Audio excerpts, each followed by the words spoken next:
Now, when you fought Ali, um, you shared the ring twice with him. You went 15 rounds. You went 12 rounds with him.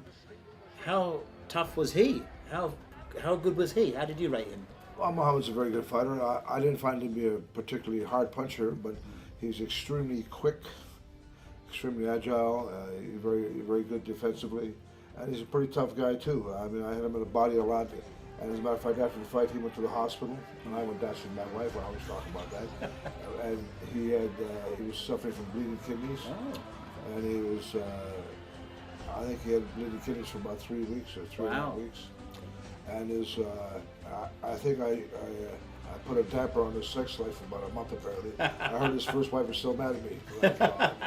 What about his trainer, Angelo Dundee? Well, Angelo's a pretty crafty guy, and he's got a lot of strength, and a lot of he's well connected in a lot of ways. You know what I mean? He's been around a long time. He's a very good analyst, boxing analyst. He knows how to get the best out of his fighters. I've seen him work with his fighters, like just watching, not necessarily somebody fighting me, but I'm talking about watching fights on television. And he's very adept at having to understand a fighter's style and what you have to do to combat it. And, so he's a very knowledgeable guy, and he's a very good, I think, inspirational guy in the corner. He can get the best out of his fighters. It seems like to me when I see him with guys, he's able to rouse something in a guy to make him fight better than he might normally fight, and he's a very capable guy. Not too many guys are going to say that Angelo Dundee was not one heck of a trainer. I don't think you find too many guys to say that. Sure. Now, you fought Floyd Patterson, one of my favourite fighters. Tell me about him, because he was quite small in stature. When he won the title, he was only 182. When I fought him, he was 198 3/4, so he's more of a full-fledged heavyweight. And I had a little trouble with him in the sense that he's kind of surprised me a little bit because he moved quite well in the fight. And normally he didn't move. He just coming at you guys. He never moved on anybody. Even with Sonny Liston or Mario Hansen, those guys. But what happened was, and the reason he did it was because he had a spy. We had a spy in camp, and the spy was a guy who was very close to the Patterson people, the Nick Florio, Dan Florio, and they caught him on the phone talking from the training headquarters, and he didn't want to divulge too much. His name is Greatest Crawford. He was a nice guy. He got killed in a fight in Canton, Ohio, with Marion Connors, which is a horrible thing to happen, of course, a terrible loss. But anyway, he was a small heavyweight, or really more of a light heavyweight, and he was caught on the phone talking. When I say caught, it was with a hotel operator. Right. She told my manager that Greatest Crawford reluctantly was giving information, didn't want to, and they kind of prided it out of him. He didn't want to do it because he kind of liked me, we got along, and he didn't want to do it. And he's saying to him, you can't fight him on the inside, you got to move. You can't, Floyd won't be able to fight with him on the inside, so he has to move. So when I fought Floyd, I thought he'd be coming at me the same way he came at everyone else. But I saw him move around, jump around, beat me, and punch him from different angles. He fought a very smart fight. I still thought I won the fight, but it was a very close fight. And he's from New York, so I can't argue too much, about that. 30 seconds left, 30 seconds.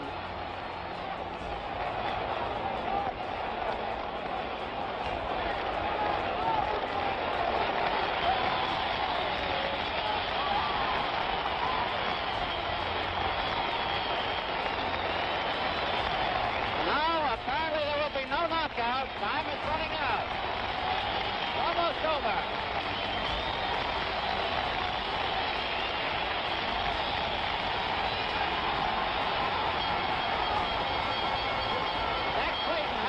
Between them. Listen to the crowd.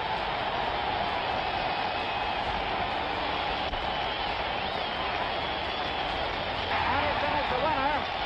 Now the judge, Joe Armstrong, 8-4, Patterson. Floyd Patterson by unanimous decision. When I started Cleveland and draw, I saw that one, suddenly I saw Floyd won it. But anyway, that's boxing.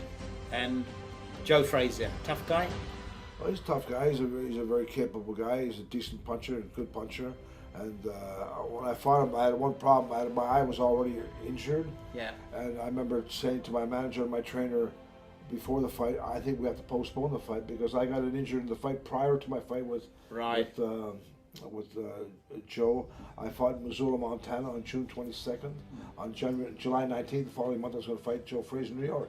And when I knocked out a guy called Archie Ray from Phoenix, I had him hooked to the body, and I hit him right in the solar plexus, knocked his wind out, and he jackknifed. His head came down, whack, and hit me right on the cheekbone, and on this cheekbone. And the eye swelled very rapidly. And I remember taking something called Oranzymes in order to reduce the swelling. But unfortunately for myself, I went back into training right away. When I say right back into training, right back to spar. And every time I get hit on the eye in the gym, because I didn't give enough time to heal, it would blow up all the time.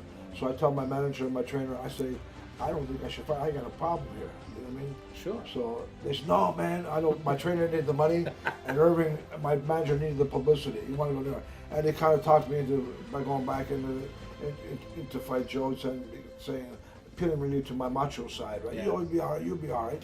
I'll be all right. All right. You know. Anyway, I won the first 2 rounds with Joe. Then I got hit with a hook in the at the end of the second or third round, and so much blood welled in the area, projecting my eyeball past my eyebrow. I looked like a one-eyed Marty Feldman, if you know who Marty Feldman is. And my eye was sticking out like that, like such an open target. Anyway, in the fourth round, I got hit with the left hook. It drove the eyeball south of the border and cracking my optic floor. Right. And the referee could see I was in pain. They stopped the fight. Right. Fortunately for me, he stopped the fight when he did. Otherwise, I'd been blind. Right. With one eye.